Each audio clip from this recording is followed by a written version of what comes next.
Hello everyone. Managerial എക്കണോമിക്സിൽ third chapter ആയിട്ടുള്ള market structures എന്ന ചാപ്റ്ററാണ് നമ്മളിന്ന് ഡീൽ ചെയ്യാൻ പോകുന്നത്. നിങ്ങൾ പഠിച്ചിട്ടുള്ള കാര്യങ്ങൾ തന്നെയാണ് അല്ലേ, പെർഫെക്റ്റ് കോമ്പറ്റീഷൻ, ഒളിഗോപ്പൊളി, മൊണോപ്പൊളി ഒക്കെ അല്ലേ. ആ കാര്യങ്ങൾ തന്നെയാണ് നമുക്ക് ഈ ഒരു ചാപ്റ്ററിൽ ഇനിയും ഡിസ്കസ് ചെയ്യാനുള്ളത്. ഓക്കെ, അപ്പോൾ ആദ്യമായിട്ട് നമ്മൾ ഇന്നത്തെ വീഡിയോയിൽ ഡിസ്കസ് ചെയ്യാൻ പോകുന്നത് എന്താണ് മാർക്കറ്റ് സ്ട്രക്ചർ, എന്താണ് പെർഫെക്റ്റ് കോമ്പറ്റീഷൻ എന്നൊക്കെയാണ്. ഓക്കെ, നമുക്കപ്പോൾ ക്ലാസ്സിലേക്ക് കിടക്കാം. മാർക്കറ്റ് എന്ന ടേം കൊണ്ട് ഉദ്ദേശിക്കുന്നത് ഒരുപാട് ആൾക്കാർ സാധനങ്ങൾ വാങ്ങാൻ വരികയും അതുപോലെ തന്നെ ഒരുപാട് സെല്ലേഴ്സ് സാധനങ്ങൾ വിൽക്കാൻ വേണ്ടി വരികയും ചെയ്യുന്ന ഒരു പ്ലേസ് ആണ് അല്ലേ. ആ ഒരു സെറ്റപ്പിനെയാണ് നമ്മൾ മാർക്കറ്റ് എന്നതുകൊണ്ട് ഉദ്ദേശിക്കുന്നത്. മാർക്കറ്റിലെ പ്രധാനപ്പെട്ട രണ്ട് ഘടകങ്ങളാണ് ഡിമാൻഡും സപ്ലൈയും അല്ലേ. അതേപോലെ തന്നെ ഈ ഡിമാൻഡും സപ്ലൈയും പ്രൈസിനെ ബേസ് ചെയ്തിട്ടായിരിക്കും.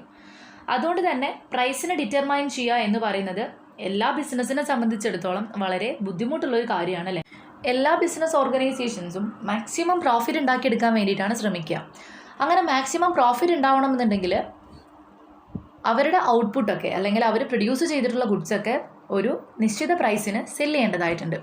അതുകൊണ്ട് തന്നെ ഏത് പ്രൈസിൽ സാധനങ്ങൾ വിറ്റഴിക്കണം എന്നുള്ളത് ഒരു ക്വസ്റ്റ്യൻ മാർക്കാണ്. പ്രൈസ് സെറ്റ് ചെയ്തിട്ടുള്ളത് വളരെ ഹൈ ആണെന്നുണ്ടെങ്കിൽ ആൾക്കാരത് വാങ്ങൂല അല്ലേ. അതേപോലെ തന്നെ പ്രൈസ് സെറ്റ് ചെയ്തിട്ടുള്ളത് വളരെ കുറച്ചാണെന്നുണ്ടെങ്കിൽ ഒരുപക്ഷെ ഡിമാൻഡ് ഉണ്ടായിക്കഴിഞ്ഞാലും ഫേമിനെ സംബന്ധിച്ചിടത്തോളം അത് അവർക്ക് നഷ്ടമായിരിക്കും, ലോസ് ആയിരിക്കും. അതുകൊണ്ട് തന്നെ ഒരുപാട് പ്രോഫിറ്റ് അവർ സാക്രിഫൈസ് ചെയ്യേണ്ടതായിട്ട് വരും. അതുകൊണ്ട് തന്നെ ഹൈ പ്രൈസ് അല്ലാത്ത എന്നാൽ ഒരുപാട് ലോവർ ആവാത്ത ഒരു പ്രൈസ് അവർ സെറ്റ് ചെയ്യേണ്ടതായിട്ടുണ്ട്. ഇനി പ്രൈസ് മെക്കാനിസം എന്താണെന്ന് നോക്കാം. ഇത്തരത്തിൽ പ്രൈസ് ഡിറ്റർമൈൻ ചെയ്യുന്ന ഒരു പ്രോസസ്സിനെയാണ് നമ്മൾ പ്രൈസ് മെക്കാനിസം എന്ന ടേം കൊണ്ട് ഉദ്ദേശിക്കുന്നത്. So this is the process of price determination by the interaction of free market forces of demand and supply. പ്രൈസും ഡിമാൻഡും സപ്ലൈ ഒക്കെ ഇൻ്റർ കണക്റ്റഡ് ആയിട്ടുള്ള കുറച്ച് മാർക്കറ്റ് ഫോഴ്സസ് ആണ് അല്ലേ. അതുകൊണ്ട് തന്നെ പ്രൈസ് മെക്കാനിസം എന്നുകൊണ്ട് ഉദ്ദേശിക്കുന്നത് ഇതിനെയൊക്കെ കണക്കിലെടുത്തുകൊണ്ട് പ്രൈസിനെ ഡിറ്റർമൈൻ ചെയ്യുക എന്നുള്ളതാണ്, പ്രൈസിനെ കണ്ടുപിടിക്കുക എന്നുള്ളതാണ്. ഒരു കമ്മോഡിറ്റീൻ്റെ ഡിമാൻഡും സപ്ലൈ ഒക്കെയാണ് ഇക്വിലിബ്രിയം പ്രൈസിനെ തീരുമാനിക്കുന്നത്. ഇക്വിലിബ്രിയം പ്രൈസ് എന്ന് പറയുന്നത് ഡിമാൻഡും സപ്ലൈയും ഈക്വൽ ആവുന്ന ഒരു പോയിൻ്റ് ആണല്ലേ. അതുകൊണ്ട് തന്നെ ഡിമാൻഡിലും സപ്ലൈയിലും വരുന്ന സൈമൾട്ടേനിയസ് ചേഞ്ച്, മാറ്റങ്ങൾ ഇക്വിലിബ്രിയം പ്രൈസിലും മാറ്റങ്ങൾ വരുത്തുന്നുണ്ടെന്ന് പറയാം. ഓക്കെ, അപ്പം പ്രൈസ് മെക്കാനിസം എന്ന് പറയുന്നത് പ്രൈസിനെ ഡിറ്റർമൈൻ ചെയ്യുന്ന ഒരു പ്രോസസ്സാണ്. ഡിമാൻഡും സപ്ലൈ ഒക്കെ കണക്കിലെടുത്തുകൊണ്ട് പ്രൈസിനെ കണ്ടുപിടിക്കുന്ന, ഫിക്സ് ചെയ്യുന്ന ഒരു പ്രോസസ്സിനെയാണ് പ്രൈസ് മെക്കാനിസം എന്ന ടേം കൊണ്ട് ഉദ്ദേശിക്കുന്നത്. അടുത്ത ടൈറ്റിൽ നോക്കുക, കോമ്പണൻസ് ഓഫ് പ്രൈസ് മെക്കാനിസം. മെയിനായിട്ടും പ്രൈസ് മെക്കാനിസത്തിൽ 3 കോമ്പണൻസ് ആണുള്ളത്. ഒന്ന് പ്രിൻസിപ്പിൾ ഓഫ് ഡിമാൻഡ്, രണ്ടാമത്തത് principle of supply and third one equilibrium price. Price കൂടുമ്പം ഒരു കമ്മോഡിറ്റീൻ്റെ ഡിമാൻഡ് എന്ത് ചെയ്യും, കുറയും അല്ലേ. അതായത് പ്രൈസും ഡിമാൻഡും തമ്മിലുള്ളത് ഒരു ഇൻവേഴ്സ് റിലേഷൻഷിപ്പാണ്. പ്രൈസ് ഇൻക്രീസ് ചെയ്യുകയാണെങ്കിൽ ഡിമാൻഡ് ഡിക്രീസ് ചെയ്യും, പ്രൈസ് കുറയുകയാണെന്നുണ്ടെങ്കിൽ ഡിമാൻഡ് ഇൻക്രീസ് ചെയ്യും. ഇനി പ്രിൻസിപ്പിൾ ഓഫ് സപ്ലൈ നോക്കാം. ഇത് നേരെ ഓപ്പോസിറ്റ് ആണല്ലേ. പ്രൈസ് കൂടുമ്പം കമ്മോഡിറ്റീൻ്റെ സപ്ലൈ കൂടും, പ്രൈസ് കുറയുമ്പം സപ്ലൈ കുറയും. ഇവിടെ പ്രൈസും സപ്ലൈയും തമ്മിലുള്ളത് ഒരു ഡയറക്റ്റ് റിലേഷൻഷിപ്പാണ്. ദെൻ ഇക്വിലിബ്രിയം പ്രൈസ് എന്ന് പറയുന്നത് is the price at which demand and supply of the commodity are equal. ഇങ്ങനെ സപ്ലൈയും ഡിമാൻഡും ഈക്വൽ ആവുന്ന ഒരു പോയിന്റിലെ പ്രൈസിനെയാണ് നമ്മൾ ഇക്വിലിബ്രിയം പ്രൈസ് എന്ന ടേം കൊണ്ട് ഉദ്ദേശിക്കുന്നത്. ഈ ഒരു സംഭവത്തിനെയാണ് ആ ഒരു ഗ്രാഫിൽ കാണിച്ചിട്ടുള്ളത്. ഇവിടെ എക്സ് ആക്സിസിൽ ഡിമാൻഡ് ആൻഡ് സപ്ലൈ ആണ്, വൈ ആക്സിസിൽ പ്രൈസുമാണ് മാർക്ക് ചെയ്തിട്ടുള്ളത്. നമ്മൾ ഡിമാൻഡ് കർവും സപ്ലൈ കർവും വരയ്ക്കുമ്പം അത് രണ്ടും ജോയിൻ ചെയ്യുന്ന ഒരു പോയിന്റിലാണ് പ്രൈസിനെ നമ്മൾ ഡിറ്റർമൈൻ ചെയ്യുന്നത്. ഈ പ്രൈസിനെയാണ് നമ്മൾ ഇക്വിലിബ്രിയം പ്രൈസ് എന്ന് വിളിക്കുന്നത്. ഡിമാൻഡ് കർവും സപ്ലൈ കർവും ടച്ച് ചെയ്തിട്ടുള്ള ഒരു പോയിന്റിലെ പ്രൈസിനെയാണ് ഇക്വിലിബ്രിയം പ്രൈസ് എന്നതുകൊണ്ട് ഉദ്ദേശിക്കുന്നത്. ഓക്കെ, അപ്പോൾ ആദ്യമായിട്ട് നിങ്ങൾ ബേസിക് ആയിട്ടുള്ള ഈ ഒരു 3 കാര്യങ്ങൾ മനസ്സിലാക്കി വയ്ക്കുക. ഡിമാൻഡും പ്രൈസും തമ്മിലുള്ളത് നെഗറ്റീവായിട്ടുള്ള റിലേഷൻഷിപ്പാണ് അല്ലേ, ഇൻവേഴ്സ് റിലേഷൻഷിപ്പാണ്. പക്ഷേ പ്രൈസും സപ്ലൈയും തമ്മിലുള്ള റിലേഷൻഷിപ്പ് ഡയറക്റ്റ് ആണ് അല്ലെങ്കിൽ പോസിറ്റീവ് ആയിട്ടുള്ളൊരു റിലേഷൻഷിപ്പാണ്. ഇനി ഈ ഡിമാൻഡ് കർവും സപ്ലൈ കർവും ജോയിൻ ചെയ്യുന്ന അല്ലെങ്കിൽ ടച്ച് ചെയ്യുന്ന പോയിന്റിലെ പ്രൈസിനെയാണ് നമ്മൾ ഇക്വിലിബ്രിയം പ്രൈസ് എന്ന് വിളിക്കുന്നത്. അതായത് the point at which demand and supply are equal is known as equilibrium price. Okay, അപ്പോൾ ഇത്രയും കാര്യങ്ങൾ നിങ്ങൾ ബേസിക് ആയിട്ട് മനസ്സിലാക്കി വയ്ക്കുക. ഓക്കെ, അപ്പോൾ ഫിഗർ 1 പറഞ്ഞിട്ടുള്ളത് ആകെ ഒരു സപ്ലൈ കർവും ഒരു ഡിമാൻഡ് കർവും ഉള്ളൂ. അവിടെ നിന്ന് ടച്ച് ചെയ്തിട്ടുള്ള ആ ഒരു ഇക്വിലിബ്രിയം പ്രൈസിനെയാണ് പി എന്നതുകൊണ്ട് ഡിനോട്ട് ചെയ്തിട്ടുള്ളത്. ഇനി അടുത്ത പേജിൽ ഫിഗർ 2 ആൻഡ് ഫിഗർ 3 കൊടുത്തിട്ടുള്ളത് ഡിമാൻഡിൽ മാറ്റം വരുമ്പോൾ, അതായത് സപ്ലൈയിൽ മാറ്റം വരാതിരിക്കുമ്പോൾ പ്രൈസിൽ എങ്ങനെയാണ് ചേഞ്ച് വരുന്നത് എന്നുള്ളതാണ്. ഡിമാൻഡ് കർവ് ഷിഫ്റ്റ് ചെയ്യുമ്പോൾ അല്ലേ, ഒരു കമ്മോഡിറ്റീൻ്റെ പ്രൈസിൽ മാറ്റം വരുമ്പോൾ എന്ത് ചെയ്യും, ഡിമാൻഡ് കർവിൽ ഷിഫ്റ്റ് ഉണ്ടാവും. ആ ഷിഫ്റ്റ് നമുക്ക് പ്രൈസിൽ മാറ്റങ്ങൾ വരുത്തുന്നുണ്ട് അല്ലേ, അതിനെ കാണിക്കുന്ന ഗ്രാഫാണ് ഫിഗർ 2. ഇനി സപ്ലൈ കർവിൽ മാറ്റങ്ങൾ വരുമ്പം, സപ്ലൈ ചേഞ്ച് ആവുമ്പം അവിടെ പ്രൈസ് എന്ത് ചെയ്യുന്നുണ്ട്, ചേഞ്ച് ചെയ്യുന്നുണ്ടല്ലേ, ഇതിനെ കാണിക്കുന്ന ഗ്രാഫാണ് ഫിഗർ 3. ഇനി ഫിഗർ 2 നോക്കുക. ഡിമാൻഡ് കർവ് D1ലേക്ക് ഷിഫ്റ്റ് ചെയ്തപ്പം അവിടെ സപ്ലൈ കർവിൽ ടച്ച് ചെയ്യുന്ന പ്രൈസ് എന്തായി, P1 ആയി മാറിയിട്ടുണ്ടല്ലേ. അതേപോലെ തന്നെ ഡിമാൻഡ് കർവ് D2ലേക്ക് ഷിഫ്റ്റ് ചെയ്തപ്പം, അതായത് താഴേക്ക് ഷിഫ്റ്റ് ചെയ്തപ്പം സപ്ലൈയിൽ നിന്ന് ടച്ച് ചെയ്യുന്ന ഇക്വിലിബ്രിയം പ്രൈസിൻ്റെ പോയിൻ്റ് P2 ആയിട്ടും മാറിയിട്ടുണ്ട്. അതായത് ഡിമാൻഡ് ഇൻക്രീസ് ചെയ്യുമ്പം പ്രൈസ് എന്ത് ചെയ്തിട്ടുണ്ട്, ഇൻക്രീസ് ചെയ്തിട്ടുണ്ട്. ഡിമാൻഡ് ഡിക്രീസ് ചെയ്തപ്പം പ്രൈസും ഡിക്രീസ് ചെയ്തിട്ടുണ്ട്. ഒരു മാർക്കറ്റിൽ ഒരു പ്രൊഡ്യൂസർക്കോ അല്ലെങ്കിൽ ഒരു ഫേമിനൊക്കെ പ്രൈസ് ഡിറ്റർമൈൻ ചെയ്യാനുള്ള മെത്തേഡ്സ് ആണല്ലോ നമ്മളിനി പഠിക്കാൻ പോകുന്നത്. അപ്പോൾ ഇവിടെ നോക്കുക, ഓട്ടോമാറ്റിക്കലി മാർക്കറ്റിൽ കസ്റ്റമർ ഒരു പെർട്ടിക്കുലർ പ്രൊഡക്റ്റ് ഡിമാൻഡ് ചെയ്യുമ്പം അല്ലെങ്കിൽ ഒരു കമ്മോഡിറ്റിൻ്റെ ഡിമാൻഡ് കൂടുമ്പം സപ്ലയേഴ്സ് എന്ത് ചെയ്യും, അതിൻ്റെ പ്രൈസ് കൂട്ടാൻ വേണ്ടി തുടങ്ങൂലേ. ഇത് തന്നെയാണ് ആ ഒരു ഗ്രാഫിൽ നമുക്ക് കാണാൻ സാധിക്കുന്നത്. ഇനി ഫിഗർ 3 നോക്കാം. ഫിഗർ 3ൽ സപ്ലൈ ചേഞ്ച് ആവുന്നതിനനുസരിച്ച് പ്രൈസിലുണ്ടാവുന്ന മാറ്റത്തെയാണ് കാണിക്കുന്നതില്ലേ. ഇവിടെ സപ്ലൈ കർവ് S1ലേക്ക് ഷിഫ്റ്റ് ചെയ്തപ്പം ഡിമാൻഡ് കർവും സപ്ലൈ കർവും ടച്ച് ചെയ്തിട്ടുള്ള പ്രൈസ് P1 ആയി മാറിയിട്ടുണ്ടല്ലേ. ഇവിടെ സപ്ലൈൻ്റെ ക്വാണ്ടിറ്റി എന്ത് ചെയ്താണ്, കൂടാണ് ചെയ്തിട്ടുള്ളത് അല്ലേ. അതോടൊപ്പം തന്നെ പ്രൈസ് എന്ത് ചെയ്തിട്ടുണ്ട്, കുറഞ്ഞിട്ടുണ്ട്. സപ്ലൈ ഇൻക്രീസ് ചെയ്തപ്പം പ്രൈസ് കുറഞ്ഞിട്ടുണ്ട്. അതായത് മാർക്കറ്റിൽ ആവോളം ക്വാണ്ടിറ്റി ഡിമാൻഡ് എന്ത് ചെയ്തിട്ടുണ്ട്, ഫുൾഫിൽ ചെയ്യാൻ ആവശ്യമായിട്ടുള്ള കമ്മോഡിറ്റീസ് എത്തിയിട്ടുണ്ട് അല്ലേ. സപ്ലൈ വർദ്ധിക്കുകയാണ് ചെയ്തിട്ടുള്ളത്. അതുകൊണ്ട് തന്നെ ആ ഒരു കമ്മോഡിറ്റീൻ്റെ പ്രൈസ് എന്ത് ചെയ്തിട്ടുണ്ട്, കുറഞ്ഞിട്ടുണ്ട്. ദെൻ സപ്ലൈ കർവ് S-ൽ നിന്നും S2ലേക്ക് ഷിഫ്റ്റ് ചെയ്തപ്പം, അതായത് ക്വാണ്ടിറ്റി എന്ത് ചെയ്തിട്ടുണ്ട്, കുറഞ്ഞിട്ടുണ്ട് അല്ലേ. സപ്ലൈ ചെയ്യുന്ന ക്വാണ്ടിറ്റി കുറഞ്ഞപ്പം പ്രൈസും ഷിഫ്റ്റ് ചെയ്തിട്ടുണ്ട്. P ആയിരുന്ന പ്രൈസ് എന്ത് ചെയ്തിട്ടുണ്ട്, P2ലേക്ക് ഷിഫ്റ്റ് ചെയ്തിട്ടുണ്ട്. നിലവിലുള്ള പ്രൈസിനെക്കാട്ടിയും ഉയർന്നൊരു പ്രൈസിലേക്കാണ് ആ ഒരു ഷിഫ്റ്റ് ഉണ്ടായിട്ടുള്ളത്. ഇതിൽ നിന്ന് നമുക്ക് 2 കാര്യങ്ങൾ മനസ്സിലാക്കാം. നമ്മളെ മാർക്കറ്റുമായിട്ട് റിലേറ്റഡ് ആക്കിയിട്ടൊന്ന് ചിന്തിച്ചാൽ മതി. ഫോർ എക്സാമ്പിൾ, ആ ഓറഞ്ചിൻ്റെ കേസ് തന്നെ ആലോചിച്ച് നോക്കുക. ഇപ്പം കഴിഞ്ഞ സീസണിലൊക്കെ ആയിട്ട് ഓറഞ്ച് ബൾക്കായിട്ട് ഇങ്ങനെ മാർക്കറ്റിലേക്ക് വന്നിട്ടുണ്ടായിരുന്നു അല്ലേ. നമുക്ക് നോക്കുന്നിടത്തൊക്കെ ഓറഞ്ചസ് ആയിരുന്നു. അതുകൊണ്ട് തന്നെ ഓറഞ്ചിൻ്റെ പ്രൈസിൽ എന്ത് ചെയ്തിട്ടുണ്ടായിരുന്നു, വില നല്ലോണം കുറഞ്ഞിട്ടുണ്ടായിരുന്നു. കാരണം ആ ഒരു കമ്മോഡിറ്റീൻ്റെ സപ്ലൈ വർദ്ധിച്ചപ്പം മാർക്കറ്റിൽ അതിൻ്റെ അവൈലബിലിറ്റി നല്ലോണം കൂടി. അതുകൊണ്ട് തന്നെ അതിൻ്റെ പ്രൈസും കുറയാണ് ചെയ്തിട്ടുണ്ടായിരുന്നത് അല്ലേ. അതുപോലെ തന്നെ ആ ഒരു കമ്മോഡിറ്റീൻ്റെ അല്ലെങ്കിൽ ആ ഒരു പെർട്ടിക്കുലർ പ്രൊഡക്റ്റ് മാർക്കറ്റിൽ എത്തുന്നതിൻ്റെ അളവ് കുറഞ്ഞാൽ അല്ലെങ്കിൽ സപ്ലൈ കുറയാണെന്നുണ്ടെങ്കിൽ ഓട്ടോമാറ്റിക്കലി അതിൻ്റെ പ്രൈസ് എന്ത് ചെയ്യും, ഇൻക്രീസ് ചെയ്യും. കാരണം കമ്മോഡിറ്റീൻ്റെ അളവ് വളരെ കുറവാണ്. അതുകൊണ്ട് തന്നെ എന്ത് ചെയ്യും, സപ്ലയേഴ്സ് പ്രൈസ് ഇൻക്രീസ് ചെയ്തിട്ടായിരിക്കും അത് സെയിൽ ചെയ്യുന്നുണ്ടാവുക. അപ്പോൾ ഈ 3 കാര്യങ്ങൾ, അതായത് ഇപ്പോൾ നമ്മൾ 3 ഗ്രാഫിനെ അനലൈസ് ചെയ്തു അല്ലേ. സപ്ലൈ കർവും ഡിമാൻഡ് കർവും ടച്ച് ചെയ്യുന്ന പോയിന്റിൽ നിന്നും നമുക്ക് കിട്ടുന്ന പ്രൈസാണ് ഇക്വിലിബ്രിയം പ്രൈസ് എന്ന് പറഞ്ഞു അല്ലേ.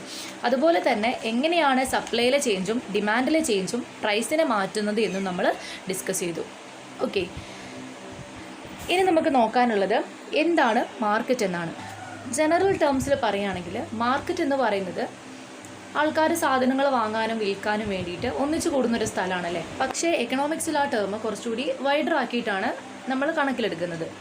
എക്കണോമിക്സിൽ മാർക്കറ്റ് എന്ന് പറയുന്നത് is an arrangement by which buyers and sellers of a commodity interact to determine its price and quantity. ഒരു സാധനം വാങ്ങാനും വിൽക്കാനും ഉദ്ദേശിക്കുന്ന ആൾക്കാർ ഇൻറ്ററാക്ട് ചെയ്തിട്ട് പ്രൈസ് ഡിറ്റർമൈൻ ചെയ്യുന്ന, പ്രൈസും ക്വാണ്ടിറ്റിയും ഡിറ്റർമൈൻ ചെയ്യുന്ന ഒരു അറേഞ്ച്മെൻറ്റിനെയാണ് നമ്മൾ മാർക്കറ്റ് എന്നതുകൊണ്ട് ഉദ്ദേശിക്കുന്നത്.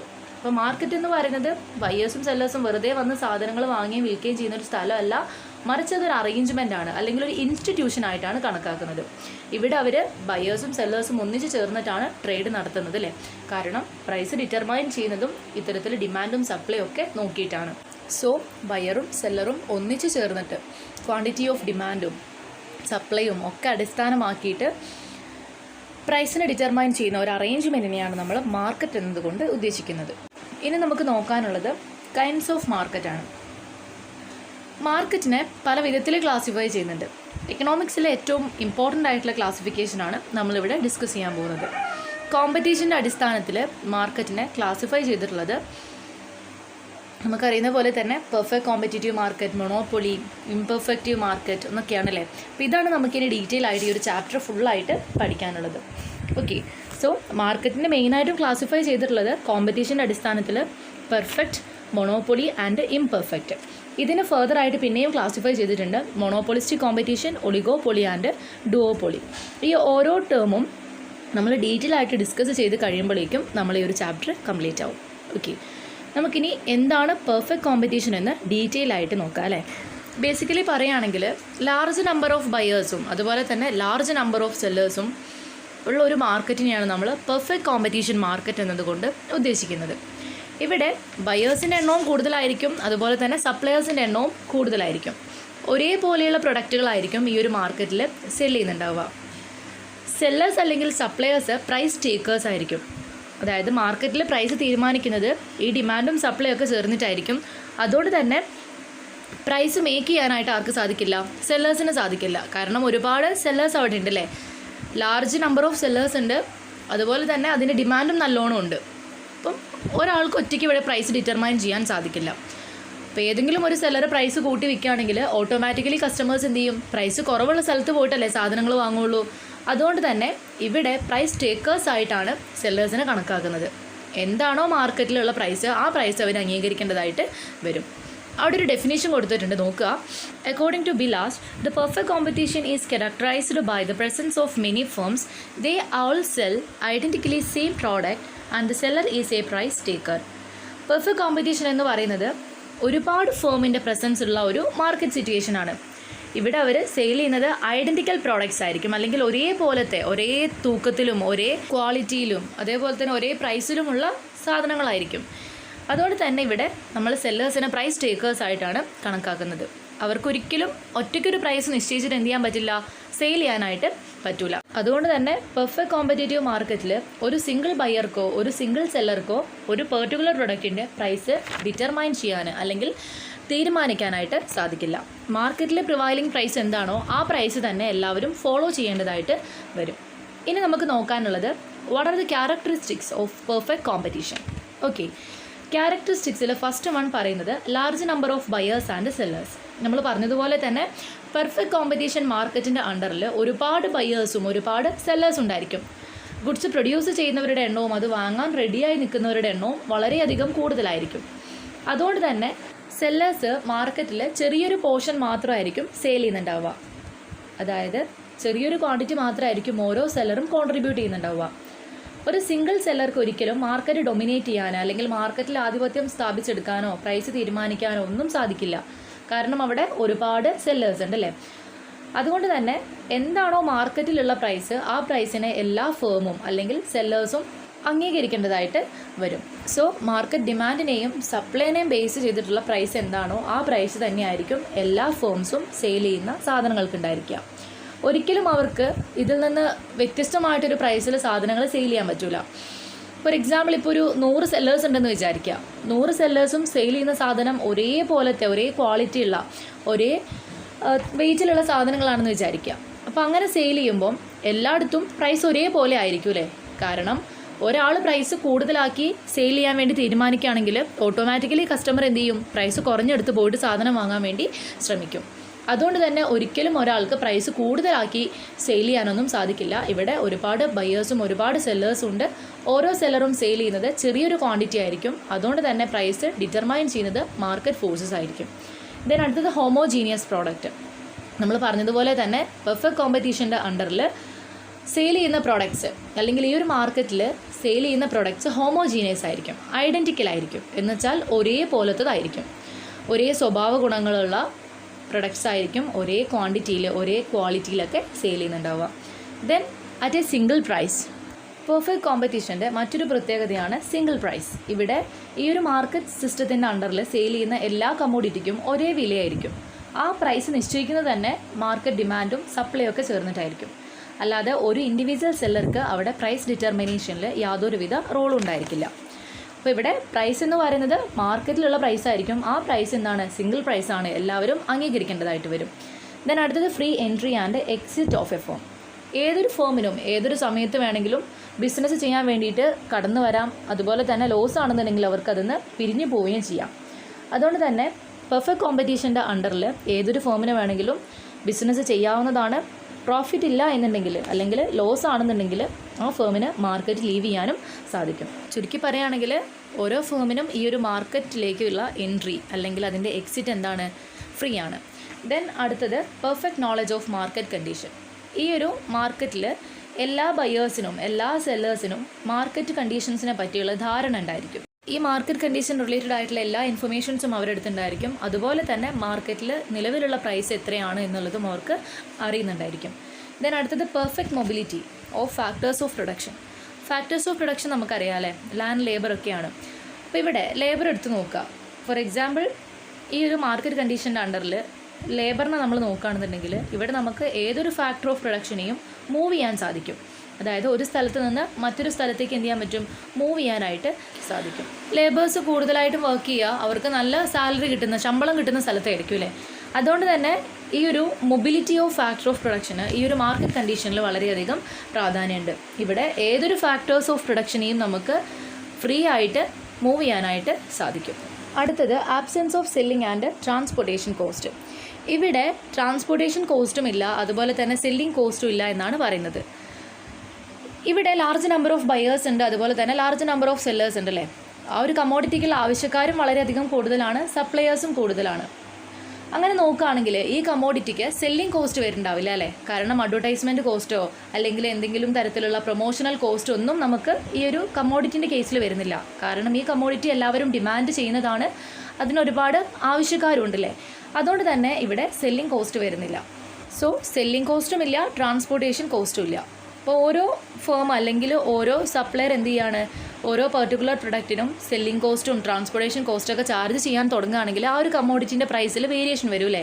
ഇപ്പോൾ ഒരു ഫേം എന്തെങ്കിലും അഡ്വർടൈസ്മെൻറ്റിനുള്ള എക്സ്പെൻസുകളൊക്കെ ചാർജ് ചെയ്യുന്നുണ്ട്, അല്ലെങ്കിൽ ട്രാൻസ്പോർട്ടേഷനുള്ള കോസ്റ്റുകൾ ചാർജ് ചെയ്യുന്നുണ്ടെന്നൊക്കെ ഉണ്ടെങ്കിൽ അവിടെ ആ ഒരു പ്രൈസ് വേരിയേഷൻ നമുക്ക് കാണാൻ സാധിക്കും. അതുകൊണ്ട് തന്നെ ട്രാൻസ്പോർട്ടേഷൻ കോസ്റ്റും സെല്ലിംഗ് കോസ്റ്റും ഇത്തരം കമ്മോഡിറ്റീസിൻ്റെ അല്ലെങ്കിൽ ഈ ഒരു പെർഫെക്റ്റ് കോമ്പറ്റീഷൻ മാർക്കറ്റിൽ നിലനിൽക്കുന്നില്ല എന്ന് വേണം പറയാൻ. അപ്പോൾ ഈ ഒരു അസംഷൻ്റെ അടിസ്ഥാനത്തിലാണ് പെർഫെക്റ്റ് കോമ്പറ്റീഷൻ മാർക്കറ്റ് മുന്നോട്ട് പോകുന്നത്.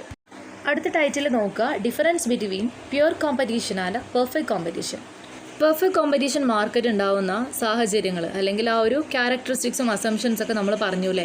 അതിൽ ബയേഴ്സും സെല്ലേഴ്സും ലാർജായിട്ടുണ്ടായിരിക്കും എന്ന് പറഞ്ഞു, പ്രൊഡക്റ്റ് ഹോമോജീനിയസ് ആയിരിക്കും എന്ന് പറഞ്ഞു, പ്രൊഡക്ട്സിനൊക്കെ സിംഗിൾ പ്രൈസ് ആയിരിക്കും, മാർക്കറ്റിലേക്ക് ഏത് ഫേമിന് വേണമെങ്കിലും ഏത് സമയത്ത് കടന്നു വരാൻ വേണമെങ്കിൽ പോവാം, അതുപോലെ തന്നെ എല്ലാവർക്കും മാർക്കറ്റ് കണ്ടീഷൻസിനെ പറ്റി നോളജ് ഉണ്ടായിരിക്കും എന്ന് പറഞ്ഞു. ദെൻ ഫാക്ടേഴ്സ് ഓഫ് പ്രൊഡക്ഷൻ നമുക്ക് ഏത് സമയത്ത് വേണമെങ്കിലും മൂവ് ചെയ്യാൻ പറ്റുമെന്ന് പറഞ്ഞു. ദെൻ ട്രാൻസ്പോർട്ടേഷൻ കോസ്റ്റും സെല്ലിംഗ് കോസ്റ്റും ഈ ഒരു പെർഫെക്റ്റ് കോമ്പറ്റീഷനിൽ ഇല്ല എന്നും പറഞ്ഞു അല്ലേ. ഇനി ഈ ആദ്യത്തെ 4 ക്യാരക്ടറിസ്റ്റിക്സ് ഉള്ള ഒരു കോമ്പറ്റീഷൻ സിസ്റ്റത്തിനെയാണ് നമ്മൾ പ്യുവർ കോമ്പറ്റീഷൻ എന്നതുകൊണ്ട് ഉദ്ദേശിക്കുന്നത്. അവിടെയും large number of buyers and sellers ഉണ്ടായിരിക്കും, കമ്മോഡിറ്റി ഒക്കെ ഹോമോജീനസ് അല്ലെങ്കിൽ ഐഡൻറ്റിക്കൽ ആയിരിക്കും, എല്ലാത്തിൻ്റെയും പ്രൈസ് ഒരുപോലെ ആയിരിക്കും, അതുപോലെ തന്നെ ഫേംസിന് ഫ്രീ എൻട്രി ആൻഡ് എക്സിറ്റ് ഉണ്ടായിരിക്കും.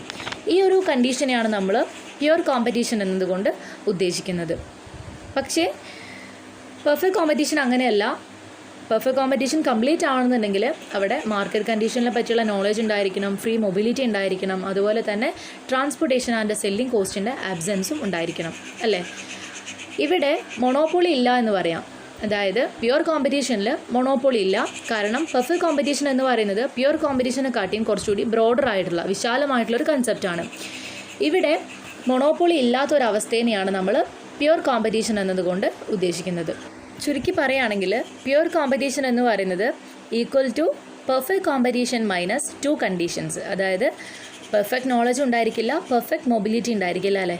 അപ്പോൾ ഈ ഒരു കൺസെപ്റ്റിൻ്റെ അടിസ്ഥാനത്തിലാണ് പ്യുവർ കോമ്പറ്റീഷനും പെർഫെക്റ്റ് കോമ്പറ്റീഷനും തമ്മിലുള്ള ഡിഫറൻസസിനെ മെൻഷൻ ചെയ്തിട്ടുള്ളത്.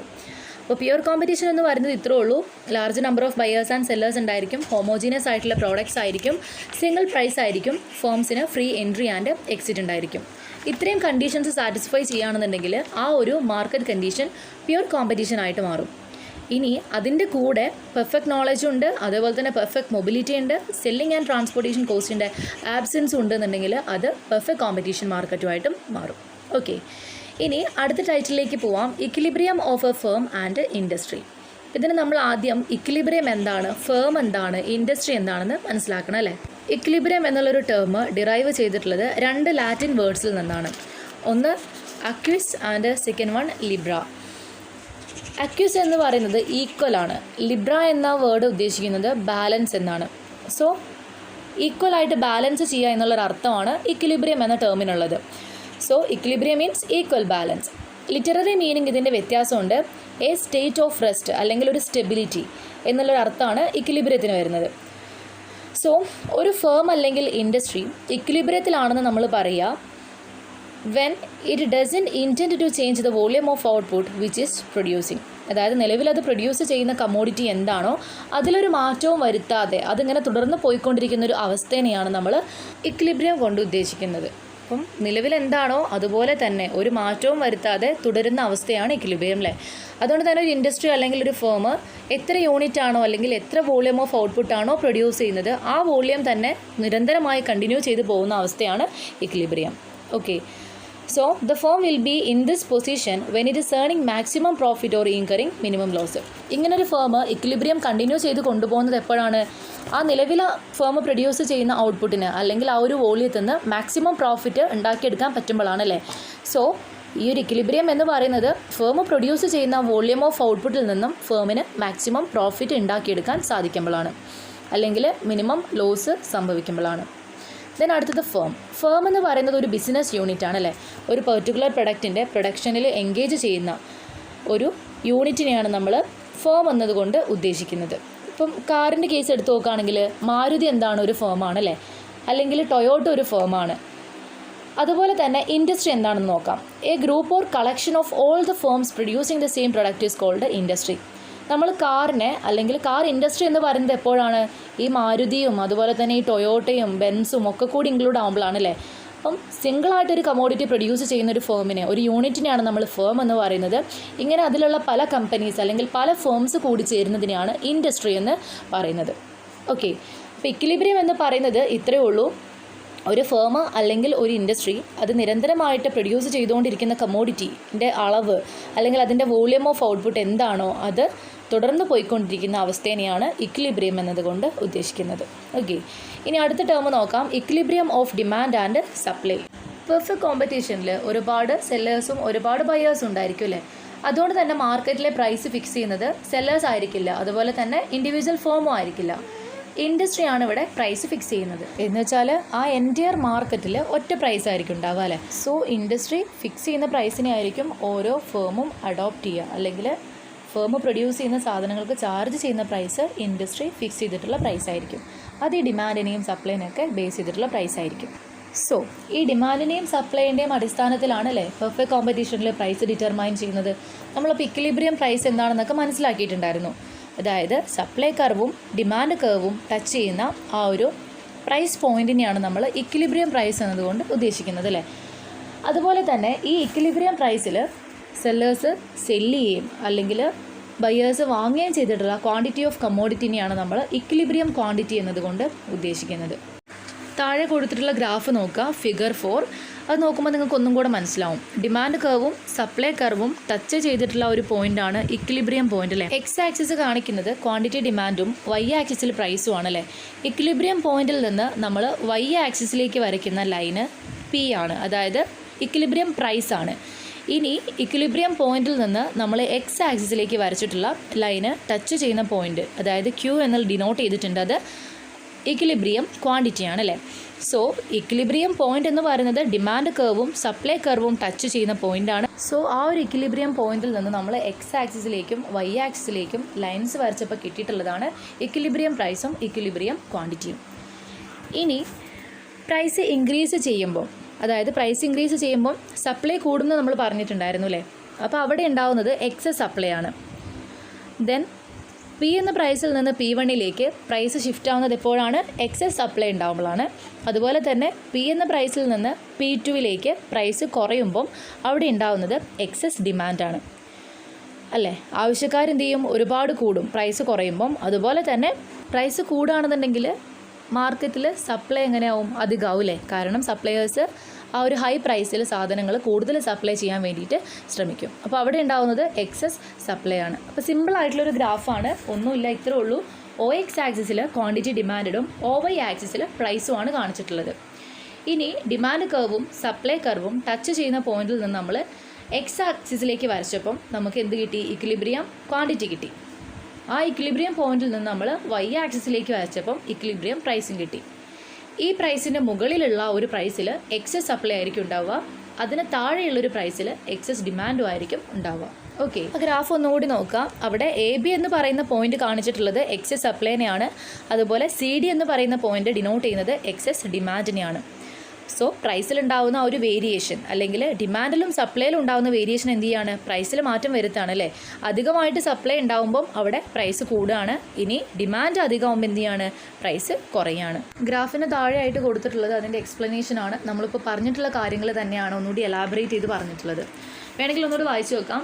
ഡിമാൻഡ് കർവിനെയാണ് DD ഡിനോട്ട് ചെയ്യുന്നത്, സപ്ലൈ കർവിനെയാണ് SS ഡിനോട്ട് ചെയ്യുന്നത്. ഡിമാൻഡും സപ്ലൈ കർവും ഓപ്പോസിറ്റ് ആയിട്ടാണ് സ്ലോപ്പ് ചെയ്യുന്നത് അല്ലേ. അതുപോലെ തന്നെ ഈ ഒരു ടച്ച് ചെയ്യുന്ന പോയിന്റിനെയാണ് നമ്മൾ ഇക്വിലിബ്രിയം പോയിന്റ് എന്ന് പറയുന്നത്. ഇക്വിലിബ്രിയം പ്രൈസ് OP ആണ്, ഇക്വിലിബ്രിയം ക്വാണ്ടിറ്റി OQ ആണ് അല്ലേ. So price is determined at the point E where the demand and supply are intersect each other.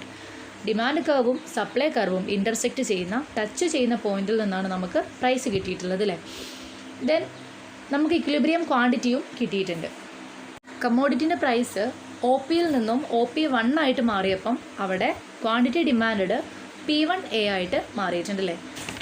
ശരിക്കും ഇവിടെ കമ്മോഡിറ്റീൻ്റെ ആ ഒരു ഡിമാൻഡിൽ കുറവ് വരികയാണ് ചെയ്തിട്ടുള്ളത് അല്ലേ. നിലവിലുള്ള ഡിമാൻഡിൽ നിന്നും പ്രൈസ് കൂടിയപ്പം ഡിമാൻഡ് എന്ത് ചെയ്തു? കുറഞ്ഞു. അതുകൊണ്ട് തന്നെ മാർക്കറ്റിൽ അധികം സപ്ലൈ ആയിട്ടുണ്ട്. ഡിമാൻഡ് കുറഞ്ഞപ്പം എക്സസ് സപ്ലൈ ആണ് അവിടെ ഉള്ളത് അല്ലേ. അതുകൊണ്ട് തന്നെ ഫേം പ്രൈസ് കുറയ്ക്കാൻ വേണ്ടി നിർബന്ധിതരാവുകയാണ് ചെയ്യുന്നത്. അതുകൊണ്ട് തന്നെ OP1ൽ നിന്നും പ്രൈസ് എന്ത് ചെയ്തിട്ടുണ്ട്? OP2ലേക്ക് കുറച്ചിട്ടുണ്ട് അല്ലേ. അങ്ങനെ OP2ലേക്ക് കുറച്ചപ്പം ക്വാണ്ടിറ്റി ഡിമാൻഡ് ഇൻക്രീസ് ചെയ്തിട്ടുണ്ട്, P2D ആയിട്ട് മാറിയിട്ടുണ്ട്. അതുകൊണ്ട് തന്നെ ഇവിടെ ഡിമാൻഡ് എന്ത് ചെയ്തു? ഇൻക്രീസ് ചെയ്യാണ് ചെയ്തിട്ടുള്ളത് അല്ലേ. ആദ്യം എക്സസ് സപ്ലൈ ആയിരുന്നു, അതിനെ ഓവർകം ചെയ്യാൻ വേണ്ടിയിട്ടായിരുന്നു പ്രൈസ് കുറച്ചത്. പ്രൈസ് കുറച്ചപ്പോൾ ഡിമാൻഡ് എന്ത് ചെയ്തു? അധികമായി. അപ്പോൾ അതിനനുസരിച്ചിട്ടുള്ള സപ്ലൈ എവിടെയില്ല? മാർക്കറ്റിലില്ല. ഓക്കെ, ഇതാണ് ആ ഒരു ഗ്രാഫിൽ കാണിക്കുന്നത്. അതുകൊണ്ട് തന്നെ ഫേം ഈ ഒരു ഇക്വിലിബ്രിയം പ്രൈസിന് മുകളിലേക്ക് പ്രൈസ് ഫിക്സ് ചെയ്താലും താഴേക്ക് പ്രൈസ് ഫിക്സ് ചെയ്താലും പ്രശ്നമാണ് അല്ലേ. അതുകൊണ്ട് തന്നെ ഫേമിന് ഫിക്സ് ചെയ്യാൻ പറ്റുന്ന പ്രൈസ് എന്ന് പറയുന്നത് ഇക്വിലിബ്രിയം പ്രൈസാണ്. അതായത് സപ്ലൈയും ഡിമാൻഡും ഈക്വൽ ആവുന്ന ആ ഒരു ഇക്വിലിബ്രിയം പോയിന്റിലെ പ്രൈസിനെ മാത്രമേ ഫേമിന് ഫിക്സ് ചെയ്യാനായിട്ട് സാധിക്കുകയുള്ളൂ. നമ്മൾ നേരത്തെ പറഞ്ഞ പോലെ തന്നെ ഇത് പെർഫെക്റ്റ് കോമ്പറ്റേറ്റീവ് മാർക്കറ്റാണ്. ഫേം എന്ന് പറയുന്നത് പ്രൈസ് മേക്കേഴ്സ് അല്ല അല്ലേ, അവർ പ്രൈസ് ടേക്കേഴ്സ് ആണ്. അതുകൊണ്ട് തന്നെ ഔട്ട്പുട്ട് മാത്രമേ അവർക്ക് ഡിറ്റർമൈൻ ചെയ്യാൻ പറ്റുള്ളൂ. അതിൻ്റെ പ്രൈസ് തീരുമാനിക്കുന്നത് ഡിമാൻഡും സപ്ലൈ ഒക്കെയാണ്. അതുകൊണ്ട് തന്നെ ഒരു ഫേമിൻ്റെ ഇക്വിലിബ്രിയം പോയിന്റ് ഏതാണോ ആ പോയിന്റിലെ പ്രൈസ് ആയിരിക്കും ഫേമിന് മാക്സിമം പ്രോഫിറ്റ് ഉണ്ടാക്കി കൊടുക്കുന്ന പ്രൈസ്. ഓക്കെ, അതുകൊണ്ട് തന്നെ ഇതിന് മുകളിലേക്കുള്ളൊരു പ്രൈസോ താഴേക്കുള്ളൊരു പ്രൈസോ ഫേമിന് ഫിക്സ് ചെയ്യാനായിട്ട് സാധിക്കില്ല. ഇതാണ് ആ ഗ്രാഫിലൂടെ എക്സ്പ്ലെയിൻ ചെയ്തിട്ടുള്ളത്. നിങ്ങളിനി ചെയ്യേണ്ട കാര്യം ഒരു നോട്ട്ബുക്ക് എടുക്കുക, പെർഫെക്റ്റ് കോമ്പറ്റീഷൻ എന്ന് ടൈറ്റിൽ കൊടുത്തിട്ട് ഈ ഒരു ഗ്രാഫ് ഒന്ന് വരച്ചെടുക്കുക. എന്നിട്ട് നിങ്ങൾ എക്സ്പ്ലെയിൻ ചെയ്തിട്ട് പോയിന്റ് ആക്കിയിട്ട് നോട്ട് ചെയ്യുക. അപ്പോൾ തന്നെ നിങ്ങൾക്ക് ഏറെക്കുറെ ഒരു ഐഡിയ കിട്ടും. നിങ്ങൾ ടെക്സ്റ്റ് ബുക്കിൽ കൊടുത്തിട്ടുള്ളതായാലും ഒന്ന് പരത്തി കൊടുത്തിട്ടുണ്ടല്ലേ, അതുകൊണ്ട് തന്നെ നിങ്ങൾക്ക് വായിച്ചെടുക്കാൻ കുറച്ച് പ്രയാസം ഉണ്ടായിരിക്കും. അപ്പോൾ ആദ്യം നിങ്ങൾ ചെയ്യേണ്ടത് ഈ ഒരു ഗ്രാഫ് മനസ്സിലാക്കി വരച്ചെടുക്കുക എന്നുള്ളതാണ്. ഓക്കെ, അടുത്തതായിട്ട് ഫേം ഇക്വിലിബ്രിയം പൊസിഷനിൽ എത്തുന്നത് 2 കണ്ടീഷൻസിലാണെന്ന് പറയുന്നുണ്ട്. ഫസ്റ്റത്തെ കണ്ടീഷൻ ഇതാണ്, MC = MR. രണ്ടാമത്തെ കണ്ടീഷൻ ഇതാണ്, MC cut MR from below. ഇത് നിങ്ങൾ +2 ക്ലാസ്സുകളിൽ ആവർത്തിച്ച് പഠിച്ചിട്ടുള്ള കാര്യമാണല്ലേ. എന്താണ് മാർജിനൽ കോസ്റ്റ്, എന്താണ് മാർജിനൽ റവന്യൂ എന്ന് ആദ്യം അറിയണം. മാർജിനൽ കോസ്റ്റ് എന്ന് പറയുന്നത് നിലവിൽ പ്രൊഡ്യൂസ് ചെയ്തുകൊണ്ടിരുന്ന ക്വാണ്ടിറ്റിയിൽ നിന്നും അധികം ഒരു യൂണിറ്റ് പ്രൊഡ്യൂസ് ചെയ്യാൻ ആവശ്യമായിട്ട് വരുന്ന ചിലവാണല്ലേ, അതിനെയാണ് മാർജിനൽ കോസ്റ്റ് എന്ന് പറയുന്നത്. മാർജിനൽ റവന്യൂ എന്ന് പറയുന്നത് നമ്മൾ ഒരു അഡീഷണൽ യൂണിറ്റ് സെയിൽ ചെയ്തപ്പം നമുക്ക് കിട്ടിയിട്ടുള്ള റവന്യൂ അല്ലെങ്കിൽ നമുക്ക് കിട്ടിയിട്ടുള്ള ഇൻക്രീസ് ഇൻ റവന്യൂവിനെയാണ് മാർജിനൽ റവന്യൂ എന്ന് പറയുന്നത്. സോ മാർജിനൽ കോസ്റ്റും മാർജിനൽ റവന്യൂവും ഈക്വൽ ആവുന്ന ഒരു പോയിൻ്റാണ് ഈ ഒരു ഇക്വിലിബ്രിയം പൊസിഷൻ എന്ന് പറയുന്നത്. For example, marginal cost marginal റവന്യൂവിനെക്കാട്ടിയും കുറവാണെന്ന് വിചാരിക്കുക. അങ്ങനെയാണെങ്കിൽ ഫേമിന് എന്ത് കിട്ടും? ഒരു ഇൻസെൻറ്റീവ് കിട്ടുന്നുണ്ടല്ലേ. അങ്ങനെയാണെങ്കിൽ അവരെന്ത് ചെയ്യും? അവരുടെ ലെവൽ ഓഫ് ഔട്ട്പുട്ട് ഇൻക്രീസ് ചെയ്യും. മറിച്ച് നോക്കുകയാണെങ്കിൽ മാർജിനൽ കോസ്റ്റ് മാർജിനൽ റവന്യൂവിനെക്കാട്ടിയും കൂടുതലാണെന്നുണ്ടെങ്കിൽ ഫേം എന്ത് ചെയ്യേണ്ടതായിട്ട് വരും? ലെവൽ ഓഫ് ഔട്ട്പുട്ട് റിഡ്യൂസ് ചെയ്യേണ്ടതായിട്ട് വരും. അതുകൊണ്ട് തന്നെ മാർജിനൽ കോസ്റ്റും മാർജിനൽ റവന്യൂവും ഈക്വൽ ആവുന്ന തുല്യമാവുന്ന ഒരു പോയിന്റിനെയാണ് നമ്മൾ ഇക്വിലിബ്രിയം പൊസിഷൻ എന്ന് പറയുന്നത്. ദെൻ അടുത്ത കേസിൽ at the equilibrium level of output MC curve must cut MR from below. അതായത് MC കർവ് എന്ത് ചെയ്യണം? MRനെ താഴെ നിന്ന് ഛേദിക്കണം അല്ലെങ്കിൽ കട്ട് ചെയ്യണം അല്ലേ, എന്നാലാണ് ഫേമിന് ഇക്വിലിബ്രിയം പൊസിഷൻ ആണെന്ന് പറയാൻ പറ്റുള്ളൂ. അപ്പോൾ ഈ രണ്ട് കണ്ടീഷൻസ് ഉണ്ടെങ്കിലേ ഒരു ഫേമിന് ഇക്വിലിബ്രിയം പൊസിഷനിൽ എത്താൻ പറ്റുള്ളൂ. ഒന്ന് MC should equal to MR and MC should cut MR from below. ഈ രണ്ട് കാര്യങ്ങളും സാറ്റിസ്ഫൈ ചെയ്താലേ ആ ഫേമിന് ഇക്വിലിബ്രിയം പൊസിഷൻ ആണെന്ന് പറയാൻ പറ്റുള്ളൂ. താഴെ രണ്ട് ഫിഗേഴ്സ് കൊടുത്തിട്ടുണ്ട്, A ആൻഡ് B. അതൊന്ന് നോക്കുക. നമ്മൾ പറഞ്ഞിരുന്നു ഡിമാൻഡും സപ്ലൈയും ഈക്വൽ ആവുന്ന ആ ഒരു ഇക്വിലിബ്രിയം പോയിന്റിലെ പ്രൈസിനെയാണ് നമ്മൾ ഇക്വിലിബ്രിയം പ്രൈസ് എന്ന് പറയുന്നത് അല്ലേ. അതുപോലെ തന്നെ ആ ഒരു ഇക്വിലിബ്രിയം ക്വാണ്ടിറ്റി കിട്ടിയിട്ടുള്ളതും ഈ ഒരു ഇക്വിലിബ്രിയം പോയിന്റിൽ നിന്ന് നമ്മൾ OX ആക്സിസിലേക്ക് ലൈൻ വരച്ചപ്പോഴാണ്. ഇനി ഫിഗർ B നോക്കുക. അവിടെയാണ് മാർജിനൽ കോസ്റ്റ്, മാർജിനൽ റവന്യൂ ഒക്കെ കാണിക്കുന്ന ഗ്രാഫ് ഉള്ളത്. ഫിഗർ എയിൽ ഡിമാൻഡ് കർവും സപ്ലൈ കർവും ഇൻ്റർസെക്റ്റ് ചെയ്യുന്ന പോയിന്റ് ആയിരുന്നു ഇക്വിലിബ്രിയം പോയിന്റ് അല്ലേ. അവിടുത്തെ പ്രൈസിനെയാണ് നമ്മൾ OP പ്രൈസിനെയാണ് ഇക്വിലിബ്രിയം പ്രൈസ് എന്ന് പറയുന്നത്. അതുപോലെ OQ ക്വാണ്ടിറ്റീനെയാണ് നമ്മൾ ഇക്വിലിബ്രിയം ക്വാണ്ടിറ്റി എന്നും പറയുന്നത്. ഇവിടെ ഫേം പ്രൈസ് ടേക്കറാണ്, കാരണം ഇൻഡസ്ട്രി ഫിക്സ് ചെയ്തിട്ടുള്ള പ്രൈസിന് OP പ്രൈസിന് അവർ അംഗീകരിച്ചിട്ടുണ്ട് അല്ലേ. ദെൻ അടുത്ത ഗ്രാഫ് നോക്കാം. അവിടെ പോയിന്റ് എയിൽ MC എന്താണ് ഈക്വൽ ടു MR ആണ്. പക്ഷേ MC എന്ത് ചെയ്യുന്നില്ല, MRനെ എബോ ആണ് കട്ട് ചെയ്യുന്നത് അല്ലേ. MC cut MR from above ആണ്. അതുകൊണ്ട് തന്നെ സെക്കൻഡ് കണ്ടീഷൻ ഇവിടെ സാറ്റിസ്ഫൈ ചെയ്യുന്നില്ല. അതുകൊണ്ട് തന്നെ A എന്ന് പറയുന്ന പോയിന്റ് അല്ല ഇവിടെ ഇക്വിലിബ്രിയം പോയിന്റ്. ദെൻ അടുത്ത പോയിന്റ് നോക്കുക, ബിയിലെ. ആ B പോയിന്റിൽ MCയും MRും എന്താണ്, ഈക്വൽ ആണ്. അതുപോലെ തന്നെ MC MRനെ താഴെ നിന്ന് കട്ട് ചെയ്ത് കയറുന്നുണ്ട് അല്ലേ. അതുകൊണ്ട് തന്നെ ഈ ഒരു പോയിൻ്റാണ് ഇക്വിലിബ്രിയം പോയിന്റ്. ഇപ്പോൾ ഫസ്റ്റ് കേസിൽ അങ്ങനെയല്ല, MC MRന് ഈക്വൽ ആയിരുന്നു, പക്ഷേ MC ഏറ്റവും താഴെ നിന്നല്ല MRനെ കട്ട് ചെയ്യുന്നത് അല്ലേ. പക്ഷേ സെക്കൻഡ് പോയിന്റ് ആയപ്പം അവിടെ ഒരു ചേഞ്ച് വന്നിട്ടുണ്ട്. അവിടെ MCയും MRും ഈക്വൽ ആണ്. അതോടൊപ്പം തന്നെ MC എന്ത് ചെയ്യുന്നുണ്ട്, MRനെ താഴെ നിന്ന് കട്ട് ചെയ്തിട്ടാണ് മുകളിലേക്ക് റൈസ് ചെയ്ത് പോകുന്നത് അല്ലേ. സോ OQ2 ക്വാണ്ടിറ്റിയാണ് ഇവിടെ ഇക്വിലിബ്രിയം ക്വാണ്ടിറ്റി. അപ്പോൾ ഈ ഒരു ലെവൽ ഓഫ് ഔട്ട്പുട്ട് ആയിരിക്കും ഫേമിന് മാക്സിമം പ്രോഫിറ്റ് ഉണ്ടാക്കി കൊടുക്കുന്നത്. താഴെ ഒരു നോട്ട് കൊടുത്തിട്ടുള്ളത് ശ്രദ്ധിക്കുക. പെർഫെക്റ്റ് കോമ്പറ്റീഷൻ്റെ അണ്ടറിൽ ആവറേജ് റവന്യൂവും മാർജിനൽ റവന്യൂവും തുല്യമായിരിക്കും. അതെന്തുകൊണ്ടാണെന്ന് വെച്ചാൽ ഒരൊറ്റ പ്രൈസാണ് മാർക്കറ്റിലുള്ളത് അല്ലേ. അതുകൊണ്ട് തന്നെ ആവറേജ് റവന്യൂവും മാർജിനൽ റവന്യൂ ഒക്കെ ഒരേപോലെ ആയിരിക്കും. ആവറേജ് റവന്യൂ എന്ന് പറയുന്നത് ഒരു ഔട്ട്പുട്ടിൽ നിന്ന് ഒരു ഫേമിന് കിട്ടുന്ന റവന്യൂ ആണ്. അതുപോലെ തന്നെ സെയിം പ്രൈസിലാണ് ക്വാണ്ടിറ്റി ഡിമാൻഡ് എന്ത് ചെയ്യുന്നത്, വേരി ചെയ്യുന്നത് അല്ലേ. അതുകൊണ്ട് തന്നെ ഡിമാൻഡ് കർവ് എന്താണ്, സെയിം ആയിരിക്കും. സോ പ്രൈസും ഡിമാൻഡും ആവറേജ് റവന്യൂവും മാർജിനൽ റവന്യൂ ഒക്കെ പെർഫെക്റ്റ് കോമ്പറ്റീഷൻ അണ്ടറിൽ തുല്യമായിരിക്കും. നമുക്കിനി വരുന്ന കേസുകളിൽ ഡീറ്റെയിൽ ആയിട്ട് പറയാനുള്ളതാണ്. അപ്പോൾ ബേസിക്കലി നിങ്ങൾ ഇത്രയും കാര്യങ്ങൾ മനസ്സിലാക്കി വയ്ക്കുക. എന്താണ് പെർഫെക്റ്റ് കോമ്പറ്റീഷൻ, പെർഫെക്റ്റ് കോമ്പറ്റീഷനിൽ എങ്ങനെയാണ് ഇക്വിലിബ്രിയം പോയിന്റ് അല്ലെങ്കിൽ ഇക്വിലിബ്രിയം പ്രൈസും ക്വാണ്ടിറ്റിയും ഡിറ്റർമൈൻ ചെയ്യുന്നത് എന്നൊക്കെ കേട്ടോ. ഇതുവരെ ഡിസ്കസ് ചെയ്ത കാര്യങ്ങളിൽ എന്തെങ്കിലും സംശയങ്ങളുണ്ടെങ്കിൽ ചോദിക്കുക, നോട്ട് ചെയ്ത് വയ്ക്കുക. അതുപോലെ തന്നെ നിർബന്ധമായിട്ടും ഗ്രാഫ് ബുക്കിലേക്ക് വരച്ചിട്ട് നിങ്ങളേതായിട്ടുള്ള ലാംഗ്വേജിൽ അത് എക്സ്പ്ലെയിൻ ചെയ്ത് വയ്ക്കുക കേട്ടോ. Okay, thank you.